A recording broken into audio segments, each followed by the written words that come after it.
Morning. My name is Philip Barra. I'm the founder and CEO of Milo, the fintech app that's on a mission to help Canadians achieve their financial goals. Before I get started, has anyone, by a show of hands, heard of Milo before? Oh, good crowd. Anyone actually used Milo? Awesome. It's a great opportunity for me to convince you to do so. I'm really excited to bring you on the journey that I took to start Milo and how I actually got to where we're at today. So, and also talk to you about how we use research to solve really important problems. So it's more of a, I guess, practical application, maybe a little bit different than what you've heard earlier today. At Milo, research is at the foundation of everything we do. It's in our DNA. And in early 2015, I wanted to take some of the great U.S. fintech applications that I had access to as an American and bring them and give access to Canadians here. So that's how we got started. We built Milo using the lean startup methodology. Essentially, that's saying, let the consumer shape the product the way that they want it to be. I started off with 44 in-person interviews and trying to get people to talk to me about their finances. It's a lot harder than you actually think to get someone to sit down with you for an hour and talk to you about their money. I found them in coffee shops, I found them in schools, I found them in cafeterias, at workplaces, begged, borrowed, and stole people's time to come and sit down with me. After that, I took some of those learnings and I went out to my network using Typeform, an online survey tool. And through Typeform, I was able to actually go back and pull some more information. And we surveyed about 335 people. And took those learnings and we went out to the Canadian market using Google Consumer Survey and talked to over 10,000 Canadians, which helped us shape the product that we built here today. The results we found were alarming. One of the biggest challenges that Canadians face comes with saving and investing. 53% of Canadian millennials have less than $1,000 in their bank account, regardless of how much money they make. They're just unable to save and invest properly. We found that 38% of them are actually having trouble repaying debt, and 35% are looking for an easier way to start saving and investing. The results of the customer discovery process were instrumental in helping us build Canada's fastest growing fintech application. We launched the first version of Milo about a year and a half ago, and we continue to use research to build out the product to where it is today. Here's my plug. Here's how Milo works. It's super simple. First, you download the application on the Google Play or Apple App Store. You connect your bank account, and you keep spending the way that you normally would. Every time you make a purchase, we round the purchase up to the nearest dollar, take the spare change, and put it into an investment account. The investment account is fully managed, so you don't need any investment knowledge in order to get started. We do so all for a flat $1 a month technology fee. No additional fees to be able to manage your account. We are the lowest cost, fully managed provider in the world for this product. Millennials have really responded well to this idea. They were looking for an app that enables them to save and invest effortlessly with no change in user behavior, and they got it. Since launching in July of 2017, we've grown rapidly. And with that rapid growth comes a new opportunity for research, data. With over 90,000 Canadians on this platform in the last year and a half, we're the #1 robo-advisor in the country. We have a wide variety of data to help leverage, to help give Canadians an opportunity to improve their financial lives. I'll go through some of that information we collect. First is demographic information. Out of the 90,000 users we have on our platform, 80% of them are millennial, which knows that we need to be building products that match their existing lifestyle. 65% of them are actually men, which means we have more work that we have to do to be able to close that gender investing gap. And finally, 65% of them earn less than $50,000 a year, with a slightly over-index against their peers in terms of earning ability. We ask each one of our clients a know your customer clientele when they get started. 47% claim to be a beginner when it comes to investing.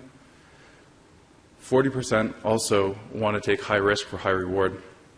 Finally, 53% will actually do nothing if the investment values have fallen. And we have a database of over 70 million transactional data points that's growing exponentially every single day. This is insurance payments, coffee payments that you're making. It's all your financial transactional information that we're using to be able to create a profile. And it paints a very detailed picture of each one of our users, how much they make, where they spend in the day, what mortgage they have, what insurance coverage they may have, and even which credit card they use. Then we build a consumer profile, including which brands they love to shop at, which banks that they're using, and which insurance products that they're actually consuming as well. But finally, we have an extremely important data set that's proprietary to us, and our users trust us with their goals. They trust us in telling us what they're trying to achieve, and it helps us guide them with what they're looking to do. 30% are saving for some sort of general savings, 20% want to take a trip in the next 3 years, 14% actually saving for a down payment on a house, looking to buy a vehicle or pay off debt.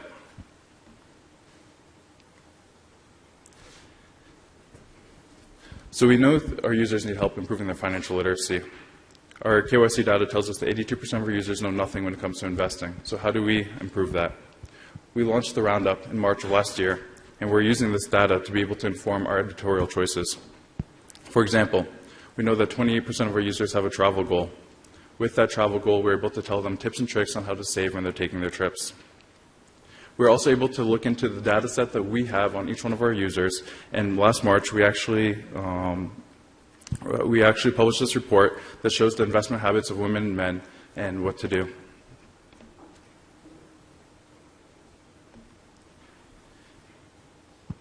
Our research helps generate awareness around important Canadian money issues. So beyond the gender gap that we saw with investing, we can also publish different ideas. We did a holiday investing report, or holiday spending report. We found that 38% of Canadian millennials will actually go into debt this holiday season with the amount of spending that they can do related to the holidays. We got actually over 20 media hits in the last week, and we're able to actually start and continue a conversation around what to do to prevent that in the next years and how to actually prevent or work and deal with it in this upcoming year.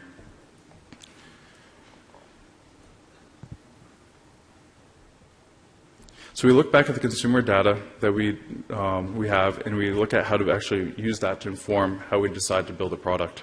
24% of Milo users actually have a TFSA, and lower income users are less likely to have one. So when it came to what are we going to do next in terms of building the product, obviously TFSAs, RSPs, and social responsible investing was the next step. So I'm happy to announce on Monday we'll be launching Milo Advantage, our TFSA and RSP offering. We went through the process to use the data to build the product that they wanted. We used post-survey results to be able to identify that the products and features that we were offering were actually the ones that they wanted to consume. And best of all, we know that we can give a little cherry on top. 90% of Canadians have a loyalty platform, a loyalty card, and we're able to offer great perks that more than cover the cost of the Milo platform, essentially making saving and investing free to everyone.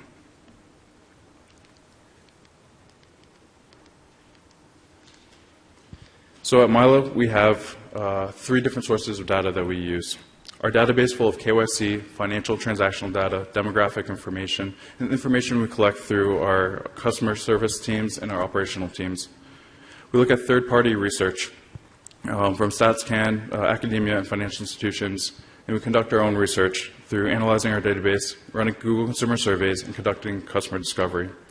These sources inform our product development and marketing strategies. They ultimately shape the way that we build our app and build the product that we deliver today. The new incoming data is always going back into the process, and we're always cycling through that again to make continuous improvements to our product. We've already seen the financial situations of many of our users improve right after downloading Milo. After all, our average user will save over $1,000 a year, one that 53% of Canadian millennials don't even have today, just by using our app through simple roundups and $5 recurring deposits. But we know that they're also struggling with $3,000 of debt, and the work is just getting started. We'd love to hear from you on how you think that Canadians could achieve their financial goals and how Milo can help us get there. Thank you.